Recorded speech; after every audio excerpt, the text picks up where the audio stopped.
Bapak Ibu Saudara, saya akan melanjutkan khotbah saya tadi pagi. Tadi pagi itu saya khotbah mengenai kedatangan kerajaan Allah yang dicatat dalam kitab Lukas pasal 17. Tadi pagi karena waktu juga tidak sempat saya membahas bagian yang kedua. Itu saya akan melanjutkan pada kebaktian yang siang ini. Bapak Ibu Saudara mungkin belum lengkap mendengar bagian pertamanya, tetapi sedikit saya akan singgung sedikit. Lukas pasal 17 ayat 20 adalah pertanyaan dari orang Farisi kepada Yesus. Orang Farisi itu bertanya apabila kerajaan Allah akan datang. Yesus menjawab, kerajaan Allah datang tanpa tanda-tanda lahiriah. Lalu Yesus kemudian mengutip dua tokoh dalam perjanjian lama, satu Nuh dan satu lagi Lot. Ada di ayat 26 dan 28. Sama seperti pada zaman Nuh dan demikian juga seperti zaman Lot.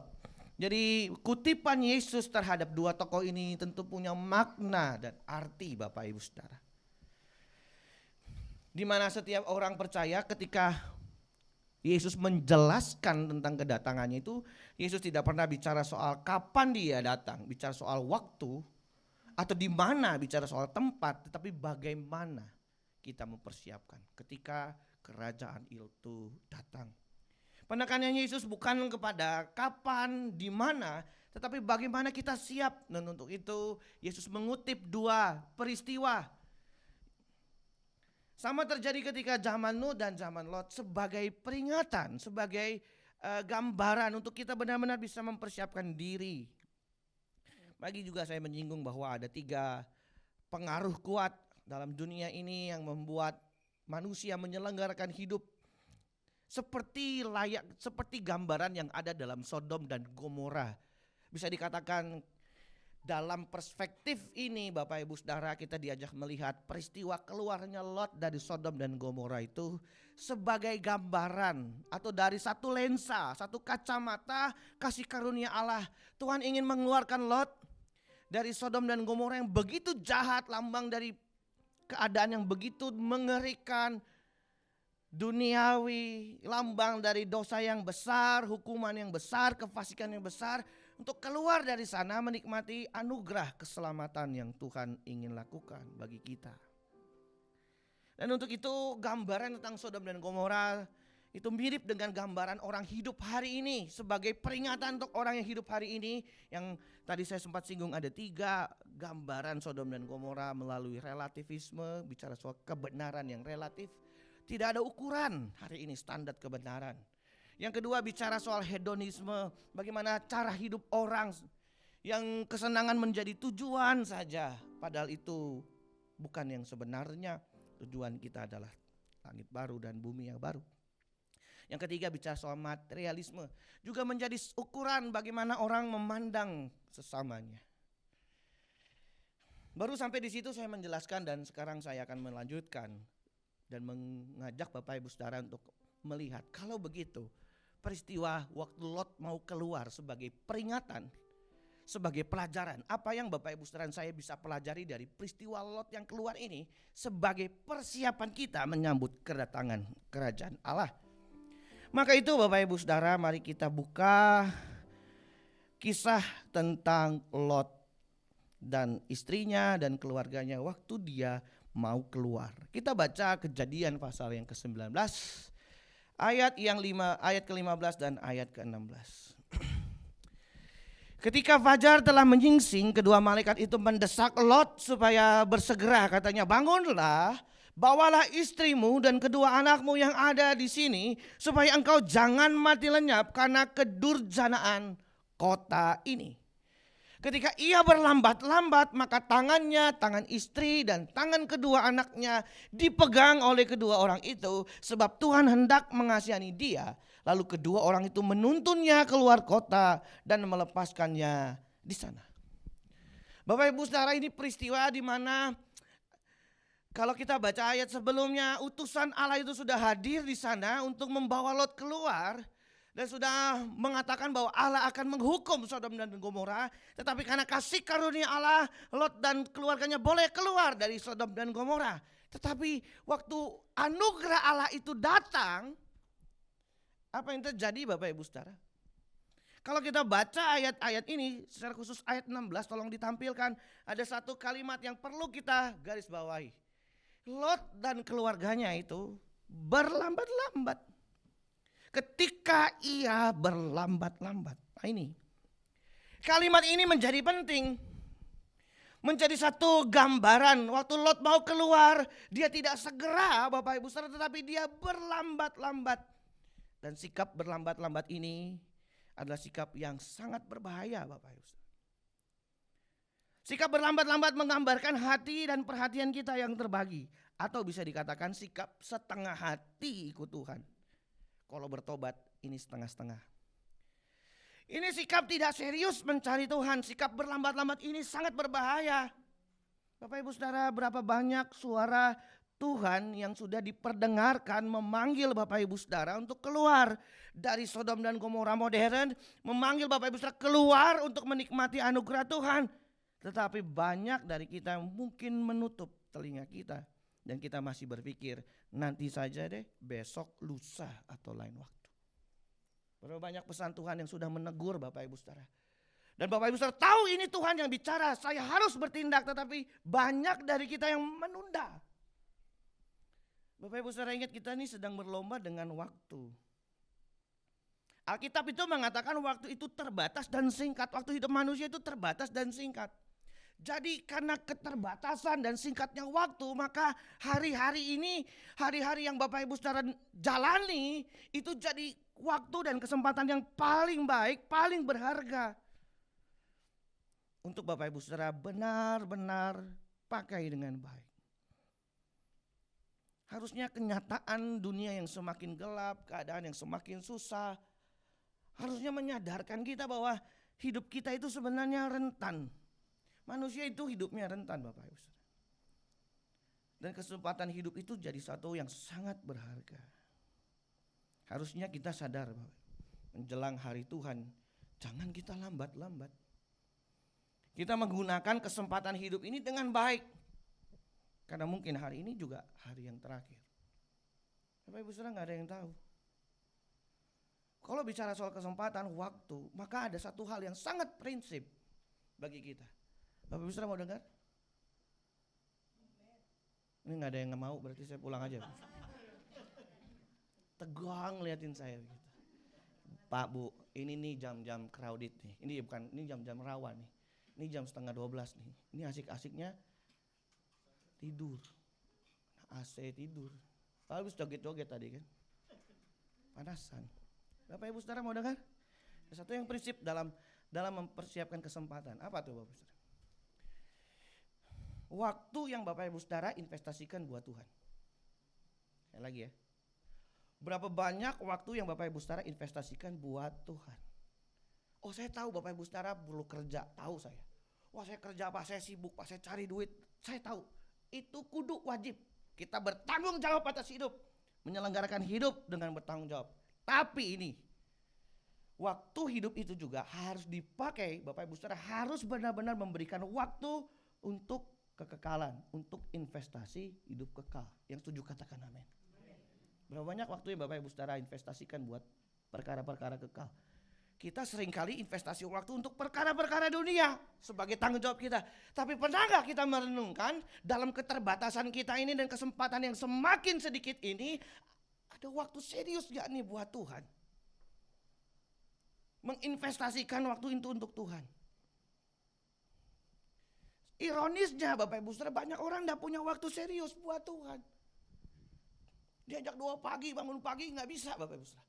Tapi kalau bola jam 2 bangun dia. Matanya melotot, dia bisa nunggu tuh. Bisa dengan ceria. Tapi begitu diajak berdoa coba. Bangun pagi gak bisa. Jadi gak bisa. Saya ngomong begini boleh gak Ibu? Saya takut Bu.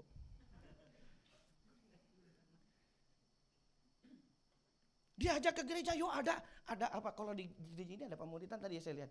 Ikut pemuritan, ikut apa dan sebagainya, diajak ini. Oh nanti tidak banyak alasan, tapi coba kalau diajak ini, kita ke Mangga 2 yuk. Wah, itu dari ujung bawah sampai ujung atas kita puter-puter, PPD, pegang-pegang doang. Banyak waktu kita habisin. Nih yang muda-muda nih. Enggak, yang ini biasanya cewek nonton drakor. Itu bisa seri 1, seri 2. Itu bisa tuh duduk nonton bisa. Investasi waktu untuk kita bisa. Tapi coba baca Alkitab. Satu pasal udah ngantuk. Coba kita renungin sejenak Bapak Ibu Saudara. Berapa banyak waktu yang kita investasikan secara serius buat Tuhan.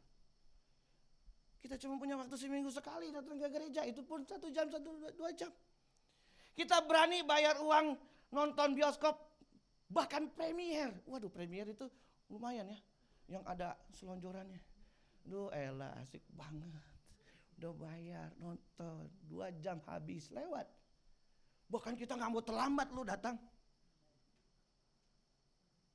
Ini Bu Gembala ketawa-ketawa, ini maksudnya apa? Yang ketawa-ketawa Bu. Kita bertobat bareng. Berapa banyak Bapak Ibu Saudara mau serius gak sama Tuhan? Kita gak ada yang tahu kehidupan itu kayak apa loh. Bapak Ibu Saudara bayangkan, setiap hari Tuhan kasih kesempatan yang sama buat kita. Dan setiap hari Tuhan menunggu kita. Bukan masalah lain, ini masalah kesiapan Bapak Ibu Saudara dan saya menyambut Tuhan yang datang. Jangan nanti Bapak Ibu Saudara sudah di ujung maut kita baru gelagapan, Tuhan di mana ya? Wah, Tuhan kemana ya? Dan lain sebagainya. Wah, satu hal yang paling mengerikan dalam kehidupan manusia, yang paling mengerikan adalah ketika dia mati, dia buka mata, bukan Tuhan Yesus yang dia lihat. Coba bisa bayangkan betapa ngerinya peristiwa itu. Kita mati, jebret kita buka, bukan Yesus yang jemput. Habis semuanya. Percuma kita punya banyak semua investasi, gak dipakai. Kita cooling down dulu ya Bapak Saudara. Nyanyi dulu.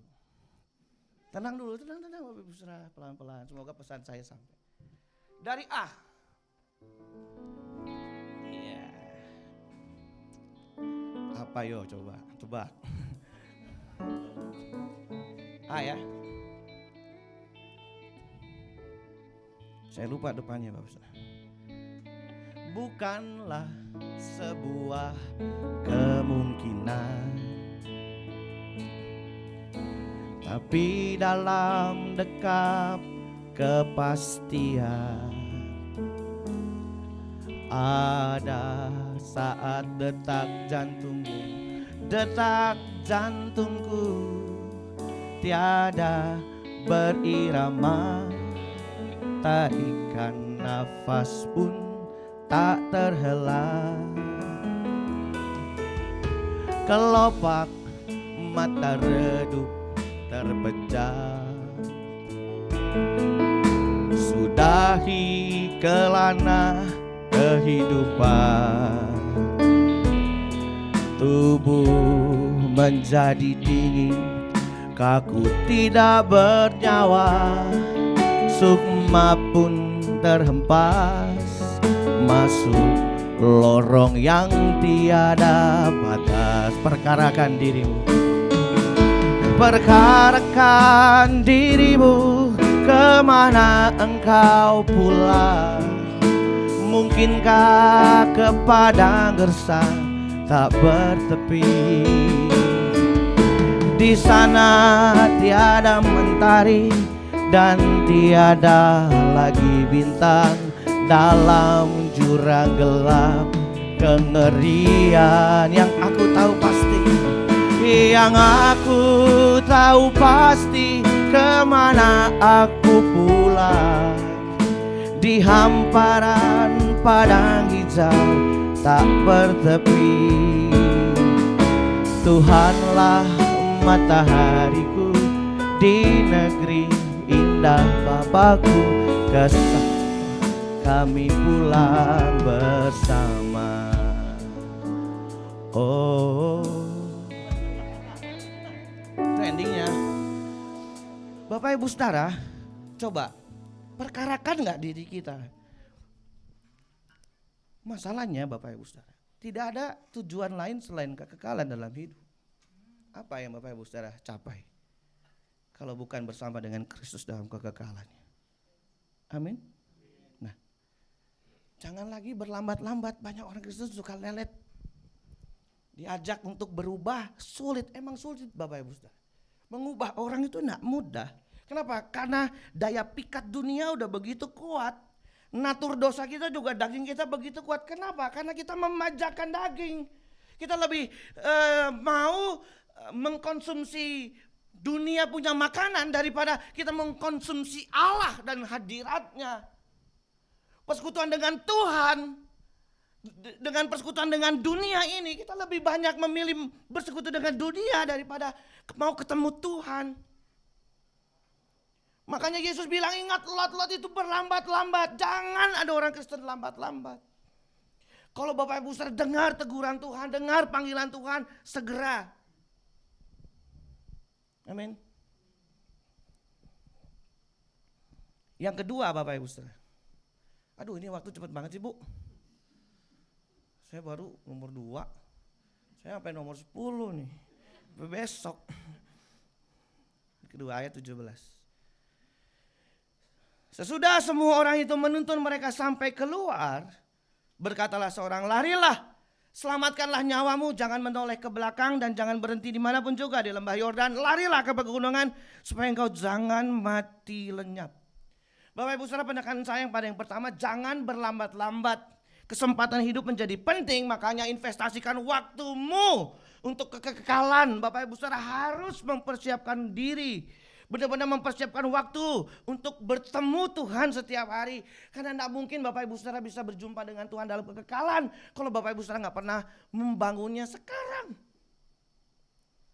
Yang kedua nih kata peristiwa ini, jadi sesudah kedua orang itu menuntun keluar, pesannya begini, jangan menoleh ke belakang. Yang pertama jangan berlambat-lambat, yang kedua jangan menoleh ke belakang. Menoleh ke belakang ini adalah gambaran dari keterikatan. Makanya cerita tentang Lot atau istri Lot yang menoleh ke belakang itu menjadi tiang garam. Memang kita tidak jumpai banyak cerita atau referensi bacaan selain dari teks-teks ini saja. Tetapi yang menarik, kenapa istri Lot itu sampai nengok ke belakang? Ini mau menggambarkan satu keterikatan. Gini, kita balik dulu ke Lukas sebentar Bapak Ibu saudara, lihat Lukas pasal 17. Waktu Yesus menjelaskan tentang perihal ini, Yesus pun menyinggung istrinya Lot. Coba ya, kita baca dari 28. Demikian juga seperti yang terjadi di zaman Lot, mereka makan, minum, mereka membeli dan menjual, mereka menanam dan membangun. Tetapi pada hari Lot keluar dari Sodom, turunlah hujan api dan hujan belerang dari langit dan membinasakan semua manusia.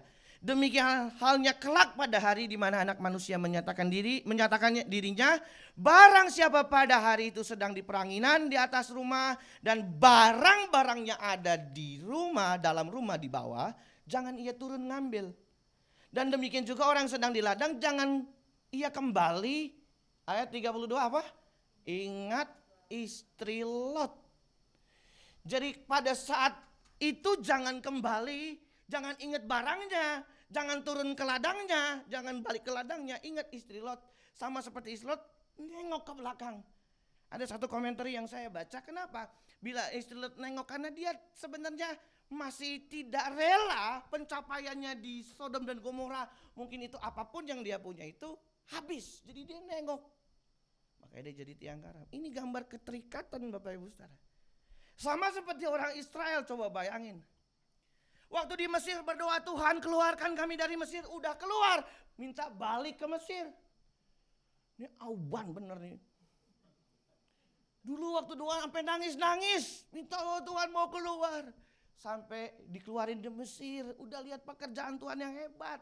Bahkan laut sampai terbelah. Mereka lihat sendiri mujizat terjadi. Mereka melihat Allah bekerja. Tapi waktu ada masalah mereka mau balik lagi ke Mesir.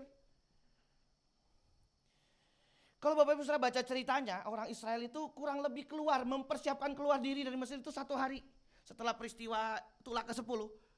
Itu Firaun berkata, yaudah keluar. Maka mereka siap-siap keluar itu kurang lebih 1 hari. Lalu mereka keluar, tapi untuk mengeluarkan Mesir dari pala orang Israel itu 40 tahun. Bapak Ibu saudara yang kasih dalam Tuhan, perhatiannya tertuju kepada apa yang ada di Sodom dan Gomora. Dia sukar melepaskan itu, sukar melepaskan duniawinya. Coba Kita baca Lukas 14 ayat 33. Yesus ngomong gini, itu sebabnya Yesus menjadikan peringatan. Demikian pula lah tiap-tiap orang di antara kamu yang tidak melepaskan dirinya dari segala miliknya, gak bisa jadi muridnya. Tuhan Yesus ini ngomong dan berkata bahwa kalau kamu gak bisa melepaskan dirimu dari segala miliknya, susah jadi murid Yesus. Bapak Ibu Saudara jangan salah sangka ya. Saya ini ngomong begini bukan berarti Bapak Ibu Saudara gak boleh punya apa-apa loh. Enggak ya, Bapak Ibu Saudara boleh punya apa-apa. Kalau Tuhan berkati silahkan miliki apa yang Bapak Ibu Saudara Tuhan inginkan miliki. Ayat ini gak ngomong gini, Bapak Ibu Saudara gak boleh apa-apa. Bapak Ibu Saudara boleh punya apa-apa, boleh. Yang tidak boleh apa? Terikat dengan barang-barang itu. Makanya kalimat Yesus begini, orang kaya itu sukar masuk surga, bukan gak bisa masuk surga, jangan salah ya. Kenapa jadi sukar? Karena banyak yang merintangi dia. Uang itu Bapak Ibu Saudara bisa membuat Bapak Ibu Saudara jadi tambah benar, tapi juga bisa bikin Bapak Ibu Saudara jadi tambah jahat, tambah berdosa. Jadi jangan salah Bapak Ibu Saudara. Bukan tidak boleh, tapi jangan terikat di situ. Tidak terikat itu maksudnya gimana, Andres? Gini. Sederhananya ya, menganggap semua itu cuma titipan. Paling gampangnya teorinya begitu. Ilustrasi yang paling gampang ini saya juga bukan ilustrasi saya, ini ilustrasi banyak orang. Itu tukang parkir. Tukang parkir itu banyak mobilnya. Wah, tapi dia kan gak bisa bangga. Mobil gue nih, bukan mobil orang. Dia cuma dititip, tapi mobilnya banyak coba. Waktu mobilnya pada pergi, yang punya datang, dia nggak punya mobil lagi, juga nggak bisa marah. Kenapa mobil gue diambil? Bukan mobil dia. Kenapa? Cuma dititip. Tapi kita sulit melepaskan keterikatan kita. Nah tadi saya sudah singgung, memindahkan nih, paling sulit itu adalah memindahkan hati kita untuk tidak terikat dengan dunia, lalu memindahkan hati kita untuk melihat kekekalan. Ini juga gak mudah, ini sulit. Kenapa? Karena dunia itu terlalu wow. Hari ini dunia menampilkan sesuatu yang lebih wow. Makanya maaf nih, gereja jangan kalah sama dunia. Gereja harus menjadi tiang kebenaran. Kalau tidak, dunia itu menarik banyak orang, bahkan menarik generasi anak-anak kita untuk arahnya bukan ke Tuhan lagi. Tadi saya sudah singgung di relativisme, di materialisme, di hedonisme di awal. Bapak Ibu Saudara, memindahkan hati dari dunia ke surga itu tidak mudah nih. Masalahnya ini butuh keseriusan, butuh komitmen, butuh bayar harga. Karena Yesus bilang ini, kamu mau ikut aku, hitung dulu anggarannya. Itu Yesus sendiri ngomong di kitab Lukas. Nanti Bapak Ibu ketemu. Mau ikut aku, pikul salib. Mau ikut aku, hitung dulu anggarannya. Kamu tahu gak mengikut Yesus yang benar itu, ikut Yesus yang benar itu ada konsekuensinya. Dunia itu gak mau, apalagi kuasa kegelapan. Gak mau Bapak Ibu Saudara hidup dalam kebenaran. Karena Bapak Ibu Saudara harus melepaskan semua keterikatan dengan dunia ini dan fokus kepada kekekalan. Ada satu lagu nih saya mau nyanyi Bapak Ibu Saudara. Lagu ini sebenarnya sulit dinyanyikan karena kata-katanya. Coba dari G ya.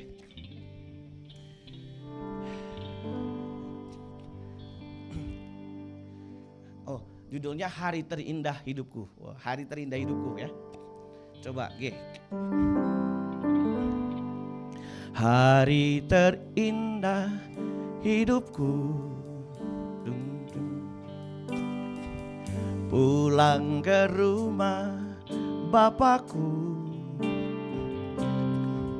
malaikatmu yang kudus bawaku ke sana, penuh bahagia. Usai semua kerjaku, usai semua kerjaku, ku penuhi rencanamu, ku kan tahan berdiri di hadapan Rajaku, sembahmu. Iya, dari awal, kalimat awal lagu ini coba. Hari terindah hidupku, pulang ke rumah Bapakku, malaikatmu yang kudus bawaku ke sana, penuh bahagia. Coba. Bapak Ibu Saudara, berapa banyak Bapak Ibu Saudara yang yakin nyanyi lagu ini? Benar, hari terindah adalah ketika Bapak Ibu Saudara mati? Ini gak gampang nih nyanyi ini. Menjadikan hari kematian menjadi hari yang paling bahagia. Sorry. Coba. Kenapa kita gak berani nyanyi lagu ini? Kenapa kita gak? Kenapa? Ayo Bapak Ibu. Karena kita gak siap. Gak siap menjadikan hari itu momentum Anda berjumpa dengan Tuhan. Masalahnya kalau ini khotbahnya di kematian, setengah terlambat. Bukan terlambat, setengah terlambat. Harusnya dari sekarang. Tapi kan gereja gak mungkin khotbahin kematian, Pak. Iya. Jemaatnya ntar pada pulang, Pak. Takut, Pak. Oh, gak apa-apa. Tapi mohon maaf nih Bapak Ibu Saudara. Saudara takut, lebih takut dengar khotbah kematian daripada takut tidak ketemu Tuhan.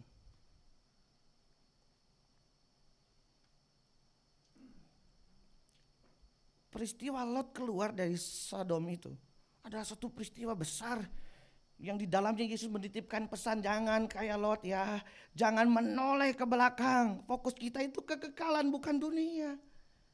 Dan Alkitab mengatakan bahwa saat kita mengalami kelahiran baru, kita ini warganya sorga. Kita tidak dapat menaruh angan di sorga, tapi masih pengen ada di bumi ini. Kita bukan berasal dari situ. Saya mau bacain Lukas pasal 21 ayat 34-36. Tapi ini versi bahasa Indonesia sehari-hari. Kalau yang di situ pasti bahasa Indonesia terjemahan baru. Ini versi bahasa Indonesia sehari-hari agak lebih lugas ngomongnya. Berjaga-jagalah, jangan biarkan aku datang menjumpai engkau tidak bersedia, sedang pesta pora, bermabuk-mabukan, sibuk dengan persoalan dunia ini, sampai sama seperti orang dunia. Berjaga-jagalah senantiasa. Itu versi Indonesia sehari-hari. Ada satu bahaya kalau Bapak Ibu Saudara nengok ke belakang itu jadi tiang garam. Apa artinya tiang garam?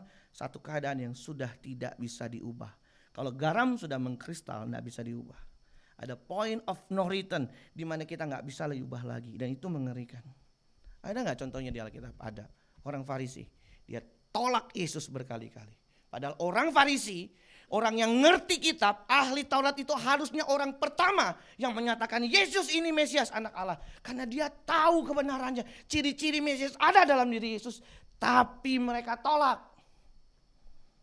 Bapak Ibu Saudara yang dikasihi oleh Tuhan, kita ini sedang dalam perjalanan pulang.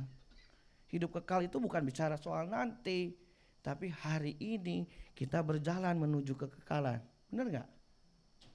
Perjalanan hidup kita sekarang endingnya harusnya di kekekalan. Tidak ada pencapaian lain selain itu. Makanya Yesus ngomong, kalau bicara soal kedatanganku bukan masalah kapan, bagaimana, tapi siap gak?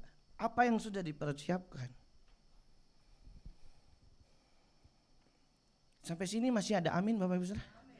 Oh, masih ada. Kirain aminnya pulang. Yang ketiga, yang terakhir. Pas nih Bu, 5 menit lagi. Tenang ya Bapak Ibu Saudara, udah habis. Ayat 17 tadi bagian yang selanjutnya berkata begini. Larilah, selamatkanlah nyawamu, jangan menoleh ke belakang, dan jangan berhenti dimanapun juga. Yang pertama, jangan berlambat-lambat, jangan menoleh ke belakang. Yang ketiga, jangan berhenti dimanapun juga. Kalimat itu penting. Bapak Ibu Saudara, seringkali kekristenan itu digambarkan seperti sebuah perlombaan. Ini yang pakai Rasul Paulus paling sering. Lombanya selalu lomba lari, yang digunakan istilah lomba lari. Tetapi untuk hal ini seringkali Paulus membicarakan lomba lari itu dalam konteks lari maraton, bukan lari sprint. Lari maraton itu lari yang panjang, benar ya? 42 kilometer. Bapak Ibu Saudara, kalau lari maraton yang diperlukan itu bukan speed. Bukan kecepatan, kecuali dia sprint, lari 100 meter, itu mesti secepat-cepatnya. Tapi kalau 42 kilometer, Bapak Ibu Saudara lari sekenceng-kencengnya. Gempor ya Bapak Ibu Saudara. Teman saya itu pelari Bapak Ibu Saudara. Beneran pelari, bukan pelari dari kenyataan, bukan. Dia beneran pelari. Ya kan ada orang yang punya julukan pelari juga ya. Dia lari dari kenyataan terus, menghindar sana menghindar. Tapi enggak, ini bener-bener dia hobi lari.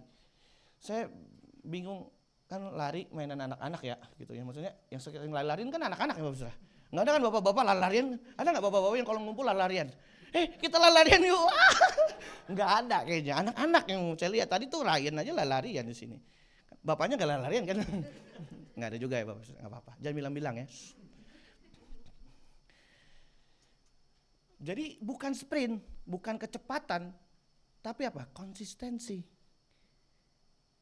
Kesetiaan.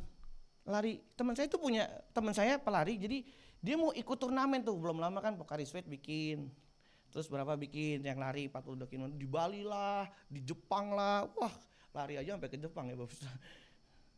Dia lari, dia itu latihan. Jadi dia susah diajak ngumpul, kenapa? Dia latihan lari, mulai dari GBK katanya, dari sekitar BSD tuh, lari ujung-ujung sampai terakhir mana? Di Merak. Enggak ya Bapak Saudara, bercanda. Pokoknya dia lari terus ya. Kalau kita lari dari sekarang, Bapak Saudara rajin lari dari sekarang, 2 tahun kemudian kita jauh Bapak Saudara. Ya jauh lah kalau lari dari sekarang, 2 tahun kemudian udah jauh lah. Nggak bisa diukur. Ya, ini poin terakhir harus ya smooth, masuknya smooth Bapak Saudara. Tadi tegang mulu nih, tensinya tinggi mulu kan, tenang-tenang supaya masuk begitu. Benar enggak? Sebenarnya jam ngantuk begini. Jadi dia latihan sprint, bukan sprint tapi konsistensi. Kunci kemenangan lomba maraton itu adalah sampai garis akhir, dan garis akhir itu bukan siapa yang duluan, tapi siapa yang sampai garis akhir. Mau berapapun lamanya, kamu sampailah garis akhir. Dan kuncinya adalah apa? Jangan berhenti, jangan stop. Bapak Ibu Saudara, tantangan dari lari maraton itu adalah capek dan kelelahan. Tapi yang jadi kunci adalah jangan berhenti. Dalam perjalanan iman juga sama, ada masanya Bapak Ibu Saudara ada di bawah, capek, down, kecewa sama Tuhan. Tapi jangan berhenti. Ada kalanya kita keletihan dengan segala beban hidup. Ada kita keletihan dengan beban pelayanan. Tapi kuncinya jangan berhenti. Harus dihadapi. Dan saya percaya Tuhan memegang tangan Bapak Ibu Saudara sampai selesai. Maka itu Bapak Ibu Saudara, berjuanglah. Selesaikan pertandingan iman kita sama-sama. Dan sampai garis akhir. Jangan pernah berhenti Bapak Ibu Saudara. Dan berkata saya berhenti aja deh, saya mundur aja. Jangan. Tidak apa-apa Bapak Ibu Saudara. Kalau kita harus memperlambat langkah, tapi jangan berhenti. Tujuan kita harus selesai. Dan Allah berkata di dalam kitab Ibrani, ada perlombaan yang diwajibkan, yaitu perlombaan iman yang harus Bapak Ibu Saudara dan saya tuntaskan. Saya percaya Roh Kudus pasti tolong kita. Amin Bapak Ibu Saudara. Kalau Bapak Ibu Saudara sungguh-sungguh, Bapak Ibu Saudara bisa menyelesaikan hal ini. Bapak Ibu Saudara, siang ini firman Tuhan mengingatkan Bapak Ibu Saudara dan saya. Wes, ya, siap. Mengingatkan kita sama-sama untuk kita benar-benar memperkarakan kehidupan kita di hadapan Tuhan. Bapak Ibu Saudara yang kasih dalam Tuhan, pesan-pesan seperti ini memang bukan pesan-pesan yang umum di dalam gereja. Tetapi sebenarnya hal-hal seperti ini adalah hal-hal yang penting untuk dibicarakan dalam gereja. Itu benar-benar kita secara serius mempersiapkan hidup dengan baik. Sebelum waktu itu tiba, sebelum kedatangan kerajaan itu tiba. Amin Bapak Ibu Saudara. Kita mau terus berjuang bersama-sama Bapak Ibu Saudara dan saya. Kita hidupi kebenaran Tuhan. Berikan waktu yang serius buat Tuhan. Amin buat firman Tuhan. Mari kita berdiri. Dari D tadi. Aku percaya kepadamu, walau ku tak mengerti, dan tak pernah ku tahu ujung jalan ini. Namun ku tetap percaya, Kau yang memanduku setia, memandu langkahku berlabuh di sana. Seperti Abraham sahabatmu, sampai akhir setia. Dari jauh memandang negeri perjanjian, Kanaan surgawi permai, tanah air yang Kau janjikan, tempat pertemuan semua saleh Tuhan. Katakan, bawa aku ke sana, bawa aku ke sana, ajar aku setia, mengerti semua maksud dan jalanmu. Tak ku ingini lagi indahnya dunia ini, agar ku yakin. Mari katakan, bawa aku ke sana Tuhan, bawa aku ke sana, ajar aku setia, mengerti semua maksud dan jalanmu. Tak ku ingini lagi indahnya dunia ini, agar ku yakin yang Kau sediakan sempurna. Biar pujian ini jadi doa kita dan kerinduan kita secara serius di hadapan Tuhan. Katakan, aku percaya kepadamu, walau ku tak mengerti, dan tak pernah ku tahu ujung jalan ini. Namun ku tetap percaya, Kau yang memanggilku setia, memandu langkahku berlabuh di sana. Seperti Abraham tuh, seperti Abraham sahabatmu, sampai akhir setia.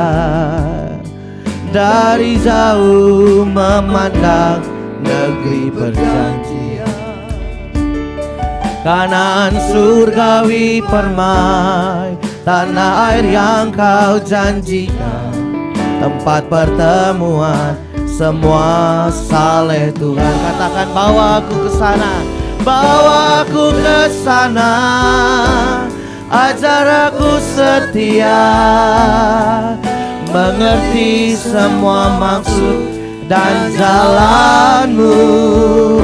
Tak ku ingini lagi indahnya dunia ini, agar ku yakin yang Kau sediakan sempurna. Bawa aku Tuhan, bawa aku ke sana, ajar aku setia, mengerti semua maksud dan jalanmu.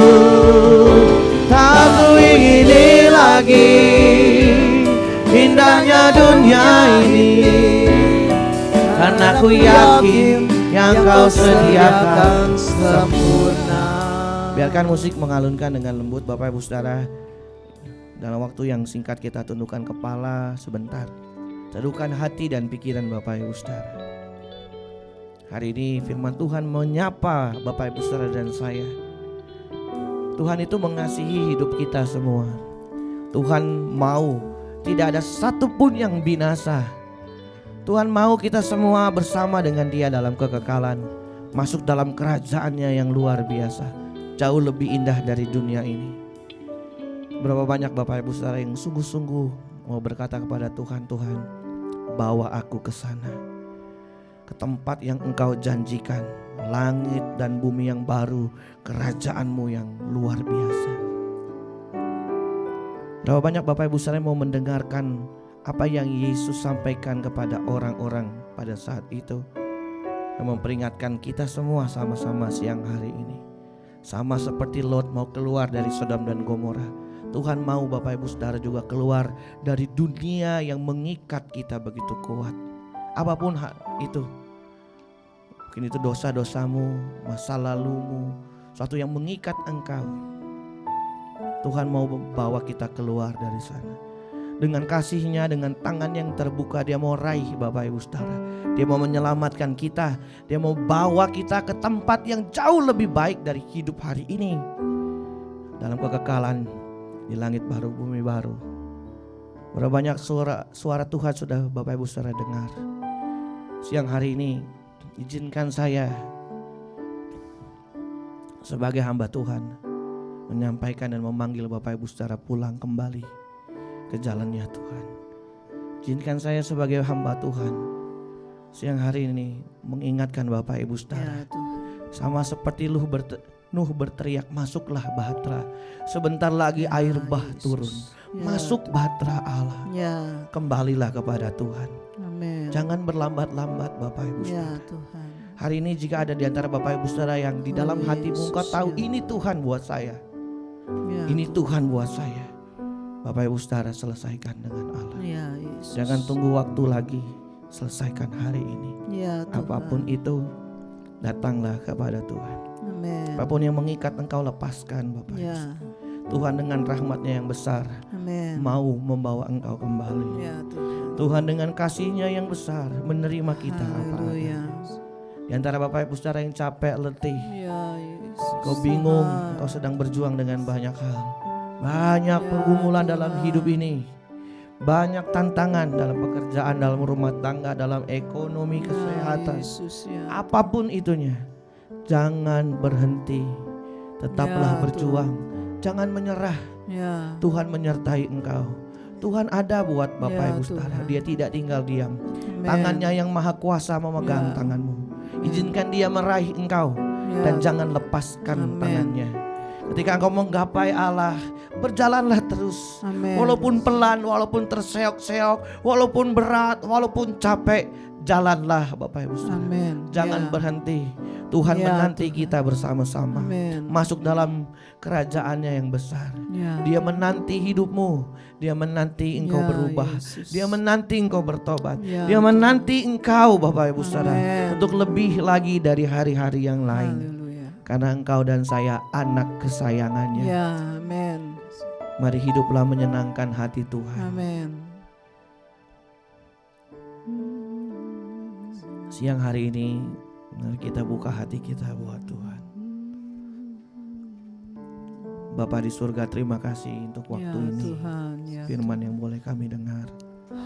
Hamba menyerahkan seluruh anak-anak-Mu siang ini ke dalam tangan. Engkau yang jauh lebih tahu hidup mereka Tuhan. Engkau yang jauh lebih mengerti bahkan dalam diri mereka sendiri. Engkau sendiri beracara dalam setiap hati mereka. Secara khusus sama berdoa siang ini Bapa, berikan mereka kekuatan baru. Kekuatan untuk melangkah bersama dengan Tuhan.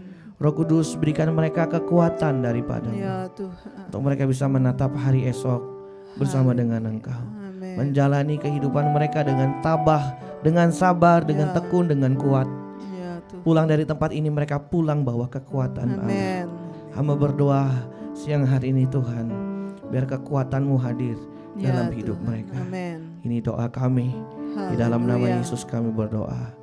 Amin.